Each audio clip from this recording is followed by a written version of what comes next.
Hey, what's up, everybody? So we got our special guest once again, Marcellus Wiley, former NFL All-Pro player, former broadcaster, author of Never Shut Up, and founder and CEO of ProjectTransition.org.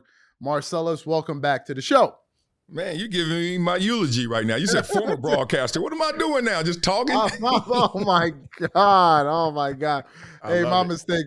Marcelo, he always be getting on me before we go live with these intros, man. I always mess it up. I'm not used to it, but it's very good to have you back on the show. The reception is amazing. People love the energy, the chemistry. We're having a great time.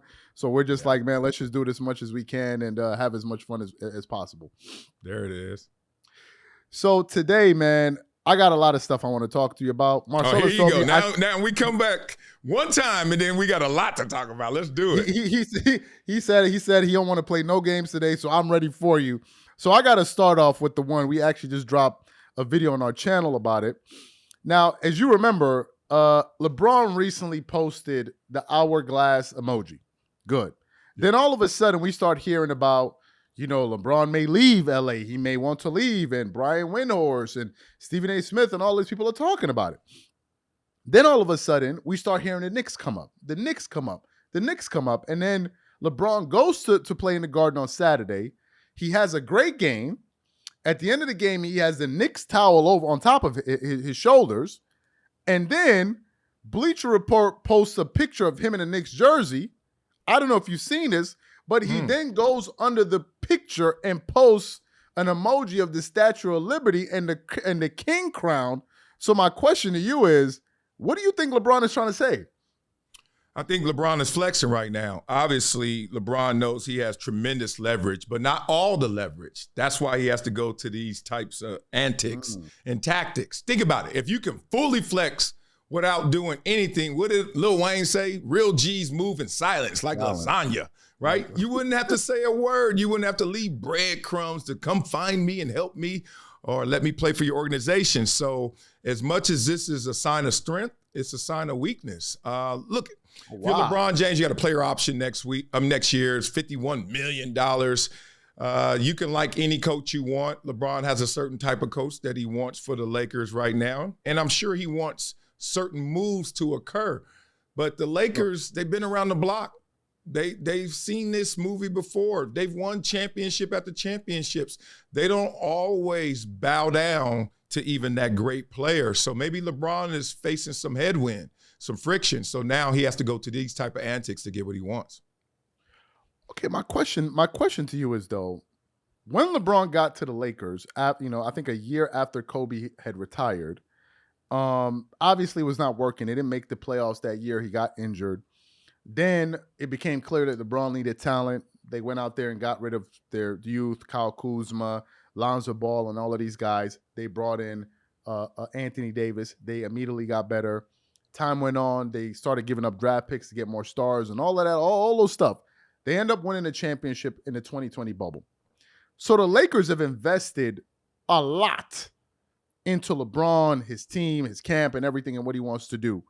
How do you think the Lakers should feel right now seeing LeBron do all of this? Do you think that they should feel like, man, you should be more loyal to us, or it's fair game? Man, I think it's more fair game than anything. You don't want to lose LeBron because he sells tickets. LeBron is just the energy in himself where no matter what, if he's in the building, all eyes on LeBron. And the Lakers know that from a business perspective and from a basketball perspective. You can still win a championship with the type of production you're getting from LeBron. The problem is the other assets don't add up to the pieces necessary for them to be true contenders. And plus, other teams have been loading up. Look at what Denver looks like. Look at what Phoenix looks like. Look at what Boston looks like. Look at Minnesota right now this year. You look at Milwaukee. It's a flawed model to even design your team every year with real understanding that you're going to win a championship, right? You can't. You just can't.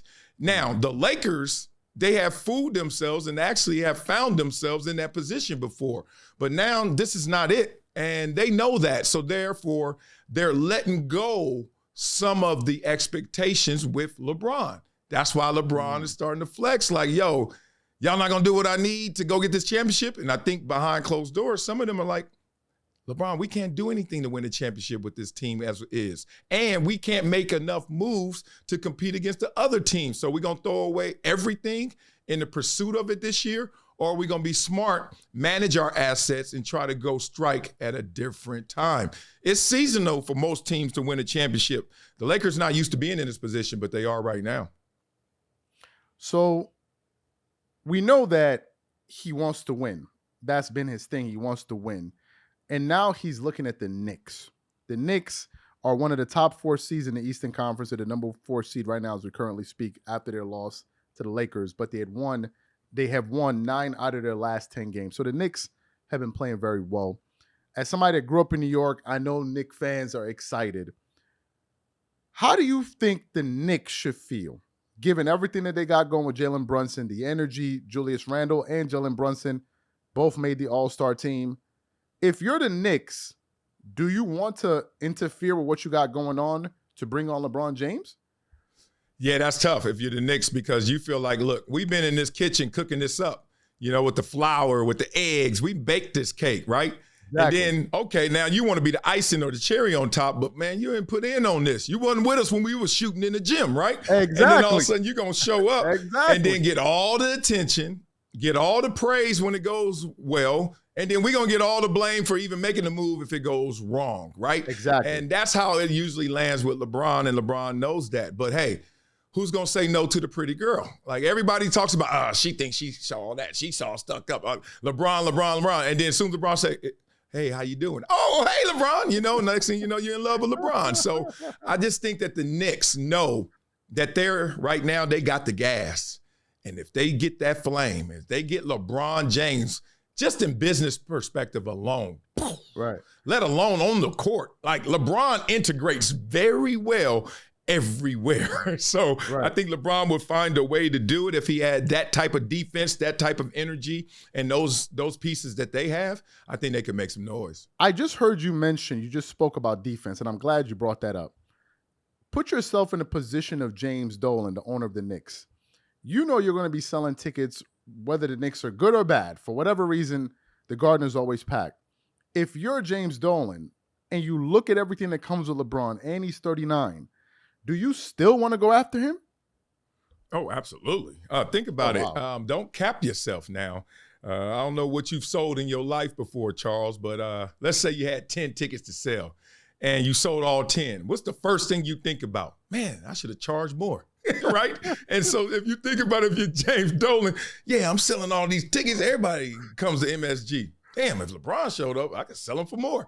And that's what's happening. The Super Bowl's this week, and it literally is going to be the most expensive Super Bowl ever because they're always sold out. But how much? This one's going to take it over the top. I think LeBron is worth it, man. Like LeBron, if you can get your hands on the LeBron machine, which is in terms of endorsements and salary, number one, I just saw on the Forbes list for all athletes. The dude just commands attention, and he's going to command that compensation. He deserves it because he brings it every single time. He's 40 years old, still balling out of control. James Dolan's gotten used to not winning it all, so let's not go out there and map a championship mindset on every single owner. He's made his money. He's also lost some opportunities. Steve Ballmer came in big bank, take little bank, took the form from him, et cetera. So I just think this is an owner, James Dolan, who's had his issues, will love some of that spotlight and a chance to really contend because LeBron in that mix with that defense, with Tom Thibodeau as a great coach, they could do something. Okay, so that seems like, okay, so you will pull the trigger on that trade. Now I want to switch gears to the team across the hallway in the Los Angeles Clippers. Everybody knows both you and I both support the Clippers. I want to get your thoughts on this because I wanted to ask you about it before, and then I'll get into the Clippers and a whole bunch of questions I have about that. Gilbert Arenas was recently on Nightcap with Shannon Sharp. He also went to Paul George's show. I don't know if you know Paul George, but I think I know you know Gilbert Arenas. Yep. So he went on there, and the Clippers seem to be the team that everybody poo-poos on and makes fun of. And he essentially called the Clippers the hoes of the NBA. Right. My question to you is, why do you think Gil feels that way? To feel like, okay, you know what, man, this team is the hoes of the NBA when they have the richest owner in sports. They've been playing well for years and still felt the need to say that. What does he know about the Clippers that we don't know? I don't think he knows anything about the Clippers other than the obvious. They haven't won a championship, so you can say whatever you want about them in this world of you're a champion or a bust.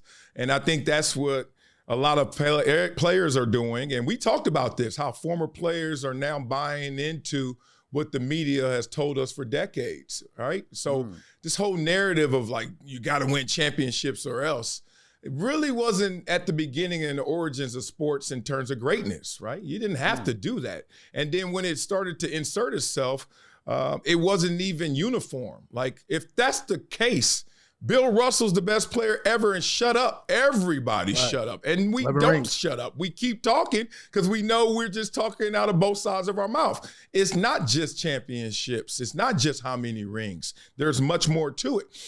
Gilbert, look, he's blown up. He's blowing up. He's big time now. And, you know, some of those habits you acquire and some of them you got to break. I love the fact that when he said that, everybody looked at him like, dog, what are you doing right now? What's really going on? Like, have you really just turned in your player's card to just say they're the hoes? Like, this is what has happened to our media. You got to be so provocative. You got to be so extra. No sentence can end with a period anymore. It got to be an exclamation point or you didn't say shit. And I'm just looking at people like, dog, Gilbert, what are you talking about? And then it's funny because half his homeboys played for the Clippers. And so it's like, what you going to call them, hoes too? Like, everybody is in this warped reality of putting extra season salt on everything just to get response instead of just calling it like it is. Clippers gonna be great when they get great players with great coaching because they got great ownership, like every other team. Charles, you remember when Chicago couldn't lose with Michael Jordan and Phil Jackson and Scottie Pippen? Yeah. Now Chicago can't win because they ain't got the same damn players. This is not that deep. That's a good point. They got the players now with the Clippers. They gonna win probably. If they don't, then they underachieve. But this whole championship or bust missed me with that. Yeah, okay, for me, it's something that I want to piggyback on what you just said about the media, and then we'll get back to Gil and the Clippers. You said that this game is becoming so disgusting. From my point of view, I don't know what sports media is turning into these days. It seems like you can say anything and be as ratchet as you want to be as disrespectful as you want to be. And that's the thing that drives views these days. Some of the stuff that people talk about on their platforms, I'm like, and how they say it, I'm like, this is where we are at. And to me, man, it's so surprising to see how watered down it's becoming. Like, it seems like the thought process of it is like, okay, let's just cut on the mic and say whatever the hell comes to our mind, however we want. Where do you see this independent media thing going when you have Gilbert Arenas calling former NBA player calling the Clippers the hoes and like for clicks? Like, where do you think this is going? Yeah, and you know, it is shocking, but it shouldn't be surprising at all because if you ever go to a game, you always hear the misfits, you know. Now they just got platforms, you know. And I think what's shocking to me is that people who have resumes, credible players, agent zero, you done bought in, you done caught the smoke, and now you can't breathe unless you say what Skip and them types say. Like, dog, they say it like that because they couldn't do it like you. They couldn't do it like that, so they say it like that. And that's everyone in the arena. So when I go to games, I hear crazy stuff. I mean, insane stuff. Westbrook, you suck. Oh, Paul George, you couldn't do anything. We should have traded you back instead of SGA. And like, just like, okay. And then, you know, obviously they are safe in the crowd, so they say that craziness. But then when someone on the court not only agrees, but actually says it unprovoked, it's like, dog, what kind of sauce are you on right now? Yeah, so as I said before, man, look, the people who are the biggest in our industry have poisoned the industry in this way. They were able to say whatever they wanted to say and hide behind the guise of, hey, I'm just doing my job. Hey, this is what I'm up here to do. Hey, I could just criticize anybody because that's my job. Well, Charles, me, others, this is our job. We're going to criticize what the hell you can criticize him too. Exactly. And if Gilbert wants to stand on that side, which I know Gilbert, he's a cool dude. That's the homie. He ain't really about that. He just knows that that's what the rewards are. The rewards are to be Stephen A., to be Skip, to talk like that, you get some love. He could get love just being Agent Zero popping off, but he wants to do it the other way. Yeah, me and him have kind of had not a back and forth, but we've kind of gone back and forth in a friendly way over sports. And I told Gil, we've exchanged messages on Instagram. I said, I refuse to believe that you believe what you're saying. The vast majority, I refuse to believe that these positions that you take, especially how you take them, I'm like, I don't believe that you these things you're saying, like you really, really mean it. It just seems like you're saying this maybe to pander to people and all of that. Speaking of the way they cover sports, but I want to go back to the Clippers. We were just talking about the Clippers. I was recently watching a segment before we started our show today on Undisputed. And I actually put up a post on the channel, on our channel community section, maybe 2 hours ago, where I was saying that I think Kawhi Leonard should be in the conversation for MVP. Not that he should be the MVP, just to be in the conversation. Well, they were talking about this today with Richard Sherman, Keyshawn Johnson, and Skip Bayless. Keyshawn was like, yes, I think Kawhi should be in the conversation. Skip Bayless was like, yes, I think he should be in the conversation. But when it got to Richard, he was like, nah, man, I mean, he ain't got the numbers. And no. What is this thing with hating on Kawhi Leonard? I understand if he wasn't playing, but he's playing now. Why do people like hating so much on this dude? Well, a couple of things that play when you talk about that. Like when they have their production meeting, this happens a lot. All right, should Kawhi be considered an MVP? Skip's like, yeah. Keyshawn's like, yeah. Richard's like, yeah. And then they're like, oh, okay, let's not talk about that because we're just going to go ring around the rosy. Then Richard probably says, well, you know, I could be on the fence on that one. I could go both ways on that one. I've been guilty of saying that too. Like, I'm not saying it with conviction. I'm just saying, yeah, obviously. And then they got something there. So they need someone typically to naturally disagree. Now, what we're seeing is a lot of these natural disagreements are actually contrived because you really voted the other way, but just for the spirit of entertainment, you start to say, let me argue my own point. And that's what happens. So you probably saw just a live and in color person just arguing against themselves. And that's why you'd be like, what you talking about? And it's the same thing with Agent Zero. He doesn't believe half the stuff he's saying right now. I don't think. Not the stuff that I keep seeing, these big headline ones. He don't believe that. But to be provocative now, this is what they're all doing.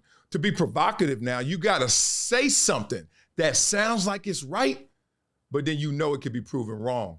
Because that battle, you know how it goes. Charles, you watching, you're like, oh, yeah. Wait a minute. And as soon as that happens, you're interested, you're engaged. And then all they need for you to do is respond or react to it, which we're all guilty of. And then they got us. And then you watch their views go up while we over there arguing because this sound crazy. And they like, yeah, I know it's crazy, fool. That's why I said it, even though it sounded like it was right. Man, that's I don't know. I just can't, well. It's wicked. It's wicked. Yeah, I get it, bro. It's wicked. To each his own.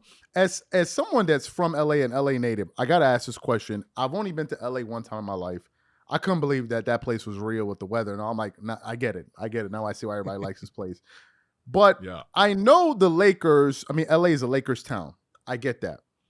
But the Clippers, although the Lakers are a bigger draw in terms of the name, the Clippers are still in that market. Why is it that the media doesn't cover the Clippers as much as the Lakers, especially when the Clippers are doing good and they're in this huge market? Why is it that for whatever reason, the Clippers, even though they've just won 25 out of their last 30, they seem to be an afterthought? Yeah, I think it's an old money versus new money conversation, if you know what that looks like in terms of, look, if you come from money, you're going to be a whole different dude than if you just got your own money, right? Because if you got your own money, the first thing you got to do is take care of everybody else before you, right? And then you got to save enough to go forward with. When you got old money, you just sit there and let it draw interest and you're able to just relax and everybody comes to you because they know you got money. The Lakers built this thing from the late 70s, the 80s, Showtime and all that.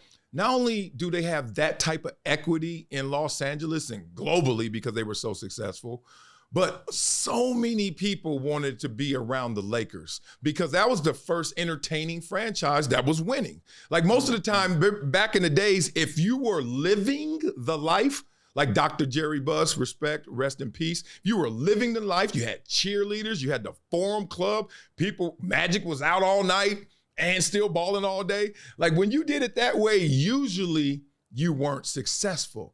This was the first time the whole sports world was in on this team is winning and they out there winning. Like they are doing it different. So every reporter, every kid, everybody just knew about this brand. And now you bring the Clippers into it. You got Steve Ballmer, all this money, and the team is doing well. But have they won? No, they haven't won at all. So some people are like, And two, have they done something new? Have they improved on what the Lakers have done? Because the Lakers captivated you, not just one, but then after the game, you spent another 5 hours at the Forum trying to get in the Forum Club. It was a whole different animal. So media relationships go back 20, 30 years. The investment in this community way earlier in terms of winning than the Clippers. And more importantly, it was just fresh and people won't let that go. And until the Clippers win one and then show how they gonna act when they win, I think it's always going to be a Lakers town in droves. Now, this is interesting that you're saying this. You're from LA. Kawhi Leonard is from California. Mm-hmm. Given all of what you know, and people that live there, I'm sure know it better than most of us out here. With Kawhi knowing this, what the Lakers are about, the brand and everything, what do you think led Kawhi Leonard in the summer of 2019 to decide, you know what, I know everything that the Lakers stand for, but I want to go to the Clippers? What do you think he saw in the Clippers and said, and also, what do you think a championship for Kawhi Leonard, a finals MVP for Kawhi Leonard with the Clippers, what do you think that could do for his legacy, given that the Clippers have never won a championship before? Yeah, I think there's just certain personality types that want to go somewhere and really be the reason and be the first. Like this is how I got to Columbia, really. I had all these other scholarship opportunities, and then my coach recruited me at Columbia and simply said, while we were sitting there, skyline of New York City behind me, Empire State Building, top floor in a conference room, he said, Marcellus, do you want to go somewhere and carry the torch, or do you want to come to Columbia and light the torch? And as soon as he said that, I started thinking like, he ain't lying. Like you can go to a lot of schools and win the next championship. You could go to the Lakers and win the next championship. Here's number 18, right? Or you could go to the Clippers and be number 1. The money spends the same. And that's what's so funny about it. Andrew Bynum famously had that soundbite where he said, they can trade me. I don't care. There's a bank in every city. So some guys are just like, look, as long as I got the opportunity to the ball and they going to pay me, what else is there to it? Oh, I'm going to go to Chicago because Michael Jordan played there. And then your ass ain't going to never win the championship because the Chicago is far from that, et cetera, et cetera. So I think Kawhi, who goes to the beat of his own drum, drafted to San Antonio, chose to go to Toronto. He went there and lit that torch, left there. Now he's trying to light the Clippers torch. Just that simple. So now I want to move on to something else, though, that's been irking me. And I'm just going to go off on this guy because I think he's the biggest time waster in the entire NBA. I don't know how you feel about him. I'm talking about that damn Ben Simmons. Ben Simmons has wasted all of his talent since he came into the NBA. He was being compared to LeBron James when this dude came into the NBA. LeBron James. Now the guy is barely averaging 6 points a game. So what happens? He goes back to Philly. He comes off the bench. They start booing him. Marcellus, this guy finished the game, get this, with 0 points in 18 minutes or 15 minutes. And at the end of the game, they asked Ben Simmons, why do you think the Philly fans were booing you? And Ben Simmons says, oh, man, I can't really explain it, man. A bunch of grown men getting angry at me. I just think it's ridiculous. What do you think about Ben Simmons and where he is in his career? And what do you think about a statement like that from Ben Simmons talking about Philadelphia 76ers fans? Yeah, you know what? I'm different, man. You got to separate church and state. You got to separate ball from life. And I know when we're talking about Ben Simmons, we are talking about the baller or lack thereof. We're looking at him like, dog, what happened to you? And then there's all these question marks. Oh, he never was really into ball. Ball just came easy to him. So he was just a tall kid who could dribble, which is a lie. Like, you can't be great at sports on any level without putting in work. So we need to stop with that misnomer. There was a time where Ben Simmons put in work. Maybe not as much work as was necessary. Maybe not as much work as his next teammate or the opponents. It caught up to him. But he put in some work to become Ben Simmons. Now, he ain't putting in enough work. Now, for what reasons? He tried to say mental health. He tried to say physical health, spiritual health probably if he could get there. The point is, he ain't into it. Okay. All right. So now he's in preservation mode now. He's like, look, I'm probably going to suck at basketball, whether it's because of my physical ailments or because I'm just not into it or I'm into other parts of it, how it looks, what it does for me, all those kind of things. But in his preservation mode, he's really trying to toe the line, and he's going to end up blurring it, which is where people are now. He's trying to just say, dog, let me live. And people are like, nah, not when you still supposed to be a baller. We ain't letting you live. Now, if his ass retire, then we'll forget about you tomorrow. And that's where he doesn't want to go. He doesn't want to be forgotten. He likes all that comes from it. As my coach used to say, never come to practice on a red carpet. Ben Simmons has been coming to practice on the red carpet for a long time. And now he doesn't want to walk on anything else but that red carpet. But we like, dog, action. Show us something. Right. He ain't doing nothing. And that's the problem. Marcellus, he's earning $35 million this year. The dude is shooting 0%, Marcellus, from three, 26% from the free throw line, averaging 6 points. How do you explain this and then talk about, I don't know why these dudes is mad at me, these grown men? How do we explain this? Well, you know what's funny? Let's be real now. Let's be real. We live in these like metaverses now when it comes to pro sports, because we all know, I hope we all know, that every single dude in the NBA will wax your ass, whoever you are at home or in the stands. I'm just hoping y'all know that. Like, you are number 451. I don't care how you run your neighborhood and how you go to the rucker. You're 451. I played with Bryant Scalabrine in a celeb tournament one time. We were down like 11 at half. And then he trying to draw up some plays and talk to us. It's like, this is what we need to do. And I was like, dog, won't you just shoot every time? We'll win. And he was like, no. And I was like, yeah, for real. So he went out there and went white mamba. We won by 20. It's like, he didn't miss. He made and this is Brian Scalabrine, who was no all-star, but was in the NBA. So let's not get it twisted. He is actually right. Like, who in the hell are y'all talking about?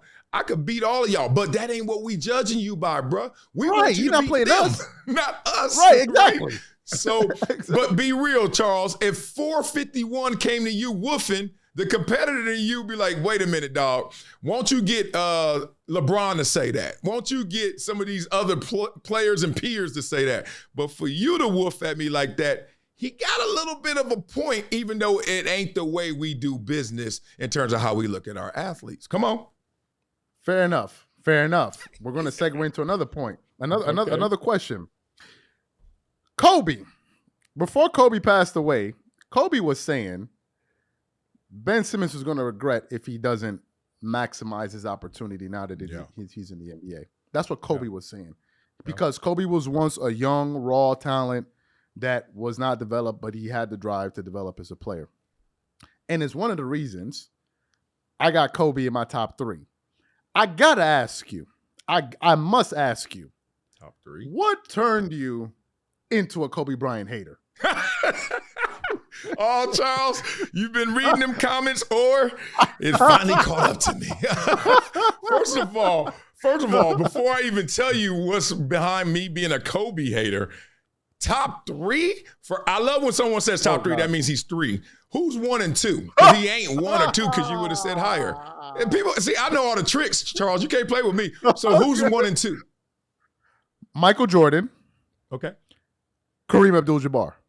Oh, you went safe. Okay. I can't argue 1 and 2. You thought I was going to say LeBron James. My top 3 is LeBron's first, then Michael Jordan, then Kareem. So, look, we can get into that argument too, but first let me explain my Kobe haterism, which is a lie. Thing. Yeah, finish the Kobe Okay, thing. I give it to you like this. I worked at ESPN. We were doing radio. I was there during the Lakers' dark days. I'm talking about Kobe Achilles. I'm talking about Kobe's shoulder. I'm talking about Kobe with not that many good teammates. I'm talking about bad Laker teams. What they win, like 30-some games a couple times? Like really bad. So, you know me, I'm going to tell the truth regardless. Now, I'm working on a Laker station. So they feeding us Laker information for 4 hours. We just got to talk Lakers. Max Kellerman and I. And Max loved the Lakers because he's a New Yorker and then the Knicks. And he was like, well, I'm going to adopt the Lakers because that's just the same level. Me, I'm a Clippers fan, and I'm sitting there like, 1, I love the Clippers, and 2, the Lakers are sorry? Oh, I'm going in. So I used to go in, but I would never lie. I just was saying something that nobody else was saying. I was just covering the team like I wasn't getting paid to cover them like the station was. Lakers sponsor the show. So I'm like, well, sorry, money wasted. I'm about to tell y'all suck. And so they did. It wasn't bad. So here's the best part. So Kobe used to come on all the time because we had the Lakers. So they would give us all the players. And when we have Kobe, we have these long 2-hour interviews with Kobe Bryant. And then Kobe and I were friendly, cool.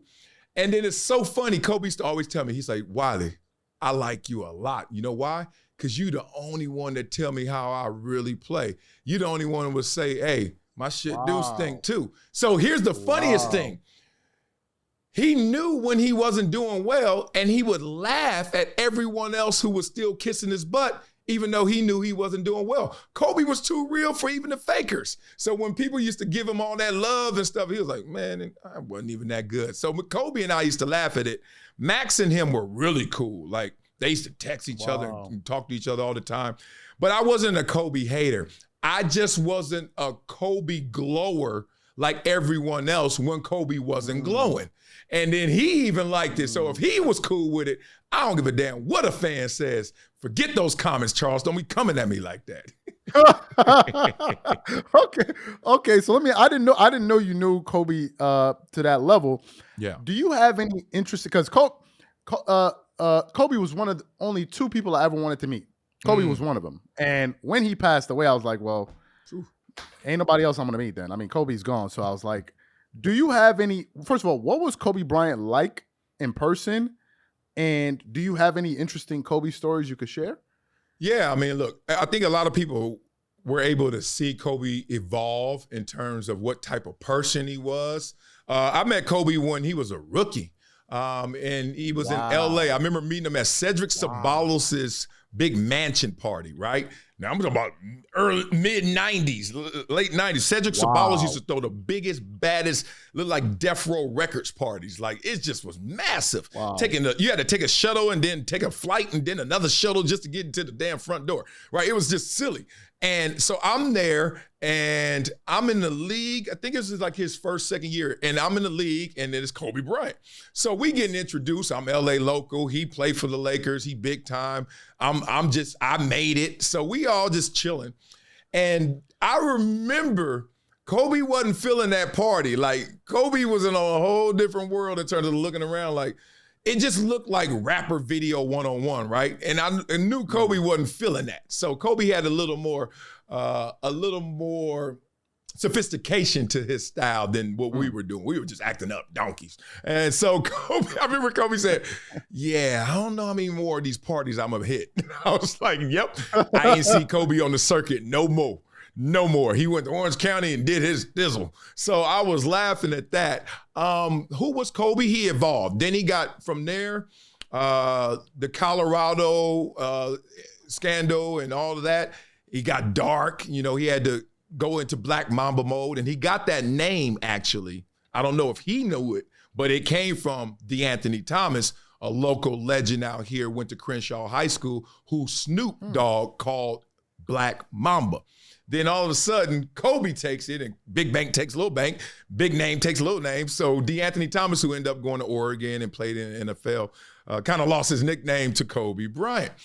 You fast forward, so it's Black Mamba now. It's Dark Mamba, everything maniacal, right? And you're looking at Kobe like, I never was fooled, even though I knew it was driving him. I was like, Kobe a good dude. Kobe came out here with an afro, dating Brandy, eating McDonald's. I was like, Kobe ain't no damn killer. You know what I'm saying? But take the killer mantra, take the killer persona. And he ran with it, right?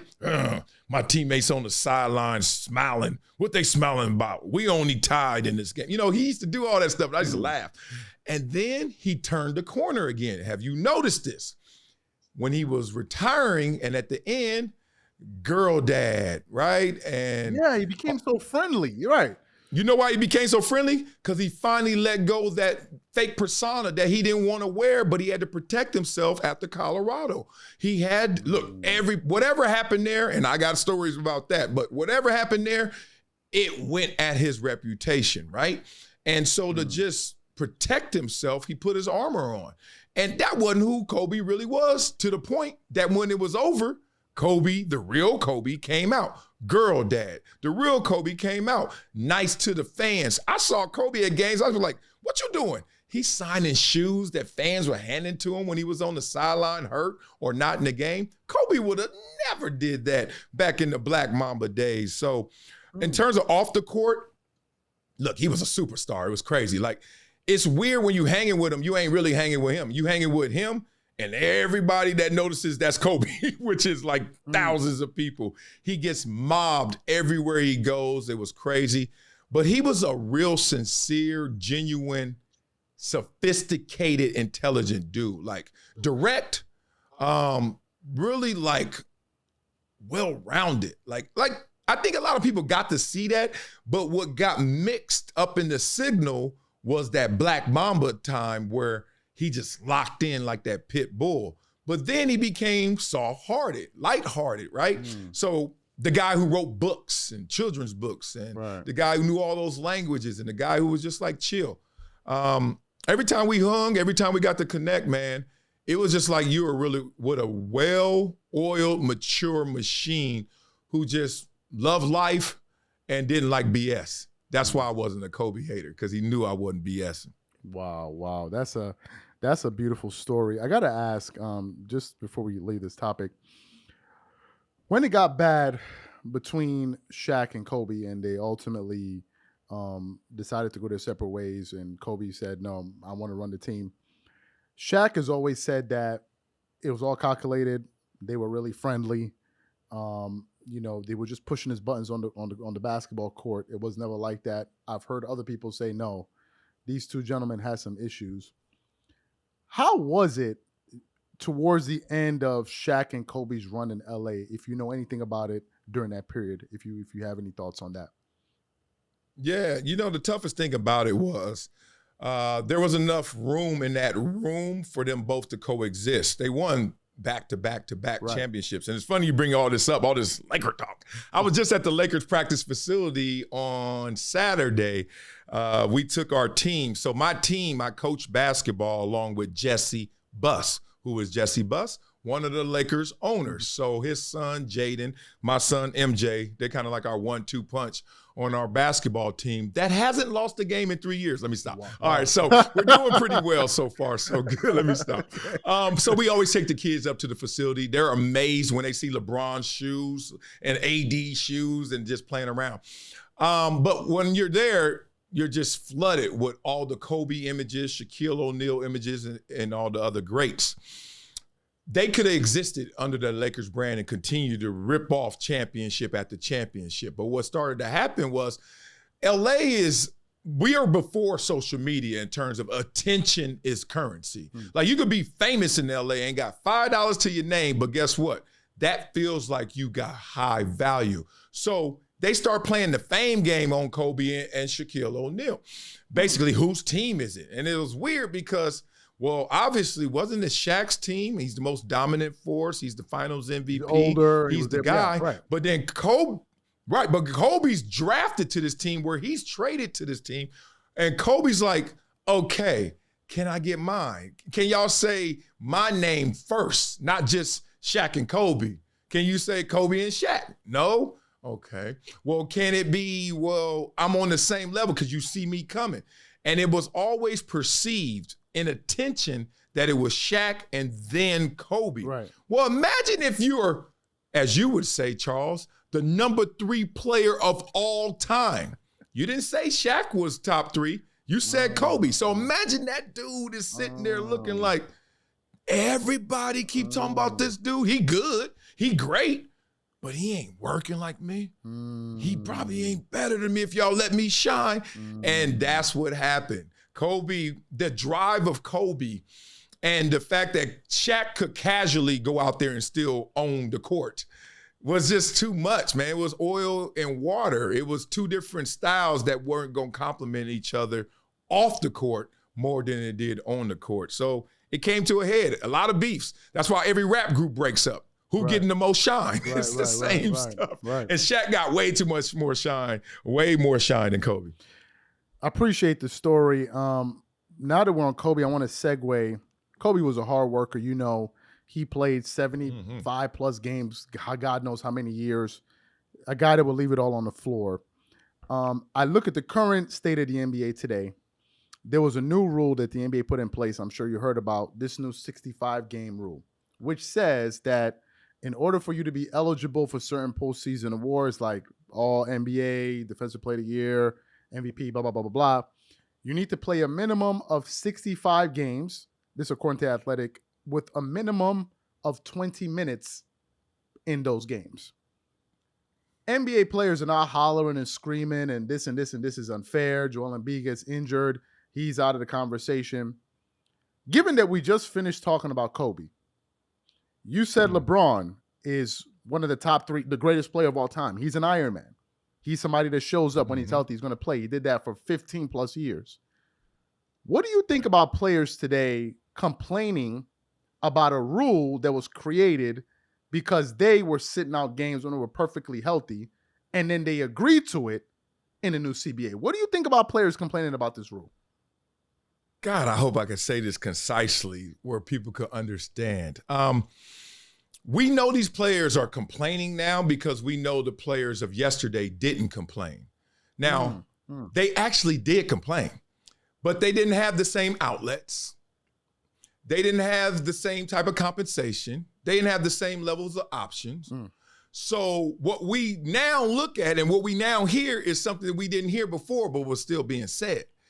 And so we give all the praise to Granddaddy and them because they had to go up the hill both ways, you know, Granddaddy and them who had to sledge through all the troubles. And then we look at the kid who has it easier but still achieving, and we say, nah, you can't be the same as him. They're tougher, they're better because they had it harder. That's just not how the world spins. I will say this, that the NBA is in a pickle, and they know it.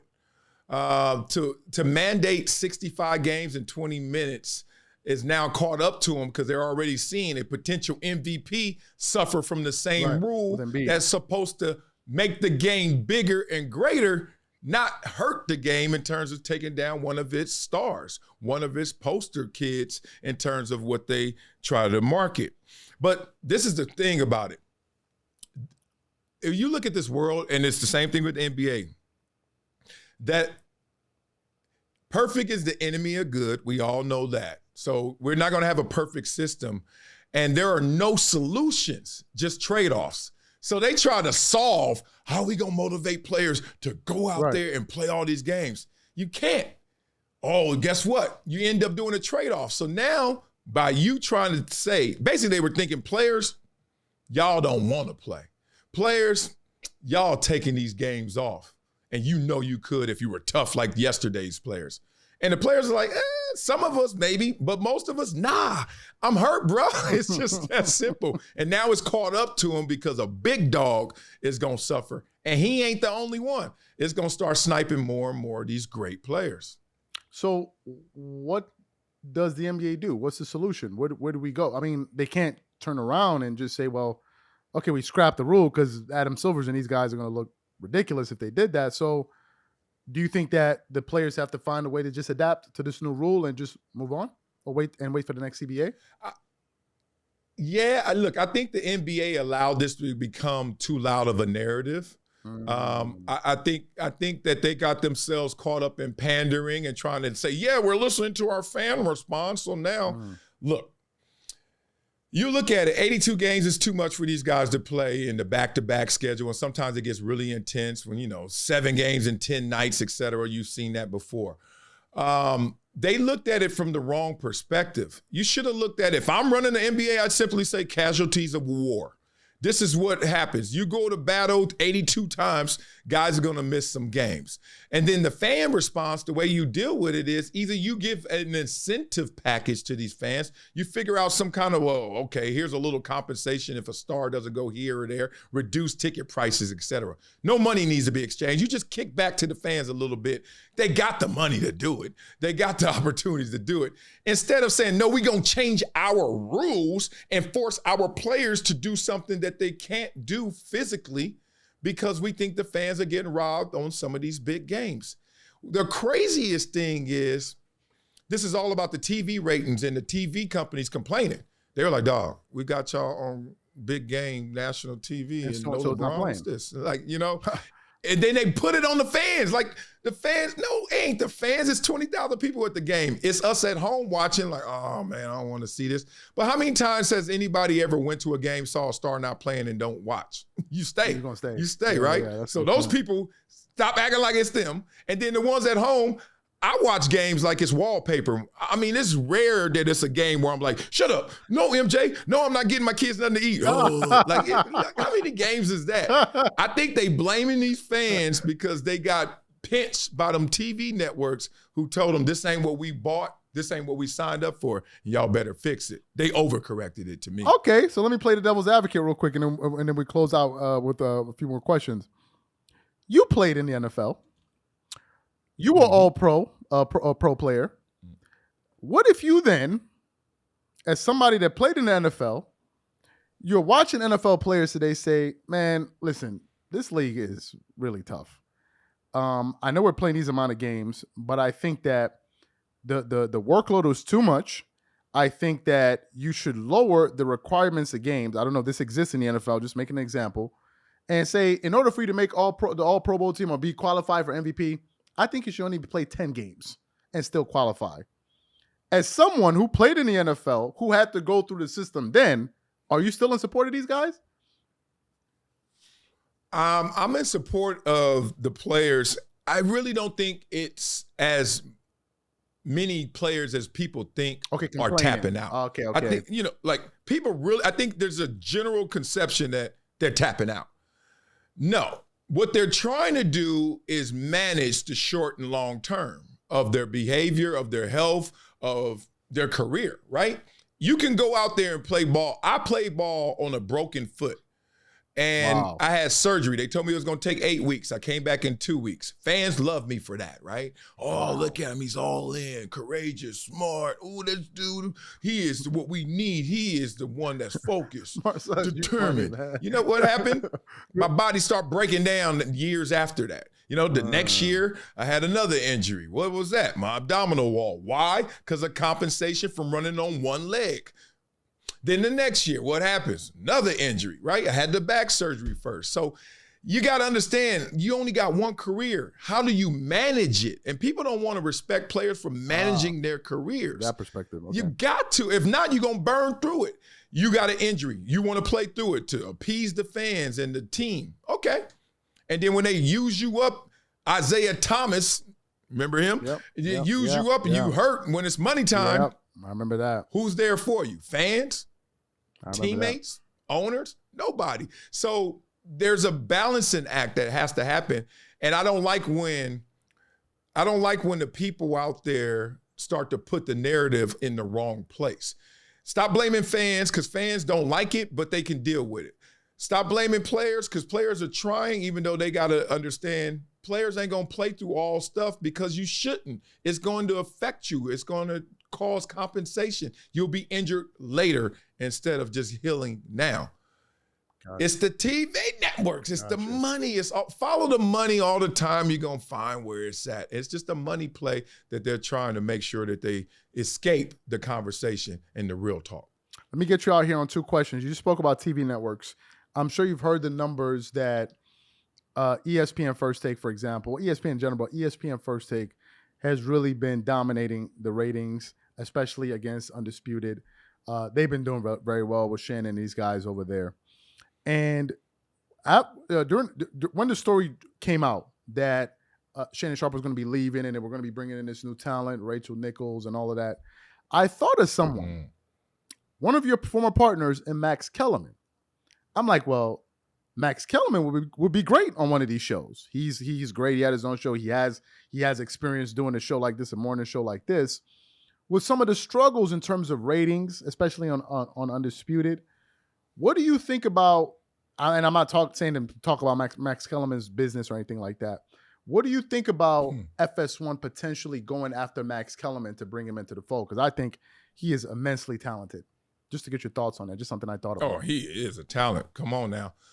Max got that gift of gab. Max is going to take it there. Max is going to go not toe the line, past the line, and actually convince you to come with him because he's so intelligent. I mean, I got nothing but love for the way he does his thing. That said, I think what's happening is we're trying to close the gap between First Take and what they're doing and what Undisputed is doing. And we're not looking at it the correct way. I don't think they closed that gap. I really don't. I think with Skip Bayless as the head of that show, they won't close that gap. It's kind of like how the Lakers are feeling right now with LeBron James being 40 at that age. You gotta dress it up differently, right? Right. So just go with me here in terms of energy of the show. When I look at First Take, and not only is it constructed differently in terms of energy, but everybody on First Take, I look at like machine guns. They go, they just keep spitting. Like Stephen A. Smith, Shannon Sharpe, like just da, da, da, da, da, da. And then you just in that same example, think about Undisputed. And you see Skip Bayless, and he's building up. Right. He just drops like one bomb or two, And then you look at it, Keyshawn, he not that. He's like, boom. Right. Then Richard Sherman, he's a little more of it, but it's semi-automatic. So it's like we are not in that era anymore. Like Skip Bayless literally is back to the basket. He's half court offense. Like it's just now the pace of play is so different. You gotta get those dudes who are spitting it. And they all have great qualities, but I think that we have a different energy in terms of how the viewer wants it now. And they're not doing that over there at Undisputed. That's their style of play is not the style of play of First Take. And by viewer response, people want what First Take is giving them, that rapid fire. So that's why I think that Max Kellerman would be, I don't know, I'm just maybe just looking at it from somebody that liked Max, watched him a lot. We're just thinking, who knows? Maybe they should, get him on there. I don't know. Just something I was just. Yeah, but then what do you do with Skip? Because no. Maybe not. It's maybe not. They put Skip in the moderator role. Just maybe the network in general, FS1. I don't know. I was just thinking about Max. Yeah. He just came to my mind. My final question, and this one just kind of came out of nowhere, but I want to get your thoughts on it. So yesterday there was the Grammys. And I didn't watch it because I didn't watch it. But I woke up this morning and I saw you laughing because you know why I didn't watch it. But anyway, I woke up this morning and I saw this clip going viral of Jay-Z accepting an award.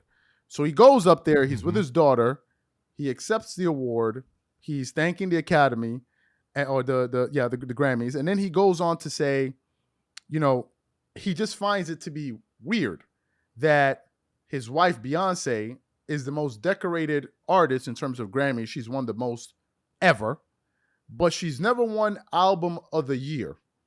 And I don't want to say he was chastising the Grammys, but he kind of was. Mm-hmm.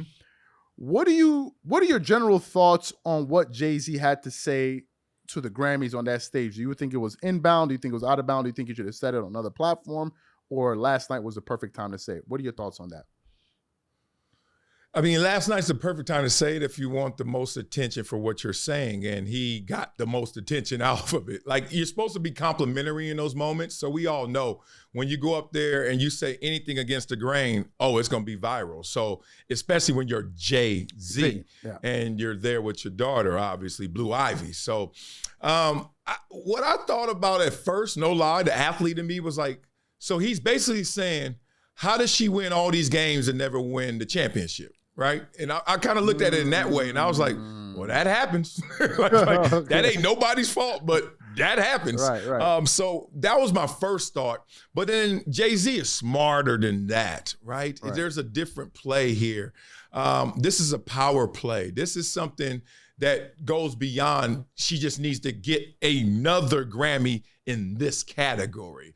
I think what he's trying to do, I know Jay-Z, but we don't talk like this. Let me just say this. When I see him in school and them, hey, what's up, ball, stuff like that, real life. We ain't talking about Grammy power plays.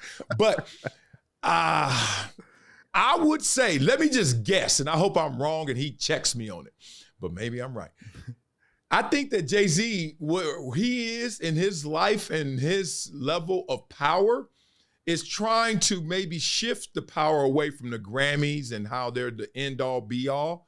And maybe he's thinking through how to design something else that could potentially rival the Grammys, or gives these artists enough credit where they don't have to just rely on the Grammys so that they can move up. I think Jay-Z might be building some infrastructure, building some kind of entity where it's going to be recognized. He's shifting. You remember he did Tidal. Right. And Tidal worked or didn't work. I don't know. He got paid off. He went at Apple. Yep. Sucker there. Yep. So he might be going at the Grammys if y'all really want to look through it and try to do something for these artists in a different way. Yeah, no, it was definitely bold. I watched it in its entirety. I mean, he spoke. He spoke. Like, he wasn't up there shaking or nothing. He spoke. I think his hand was in his pocket. He was cracking jokes. He definitely got, man. That's that Billy lifestyle got you feeling comfortable like that. But it was. I just wanted to get your take on that. But anyway, Marcellus, man, I know you're a very busy man. We want to thank you for coming on our show today. We look forward to having you later this week. We're gonna make sure everything is all right by that time again. But thank you so much for being on this show. You know why he laughing. Thank you so much for being on the show, man. It was a pleasure. Do they know? No. I appreciate it. Do they know? I'm gonna tell them next show. No, please. You got that Y. Your Wi-Fi ain't WI, it's WHY. Like Wi-Fi. Appreciate you, man. Thank you so much. Happy on the good one. Happy on the next one. Have a good one, man. Have a good one. Thank you.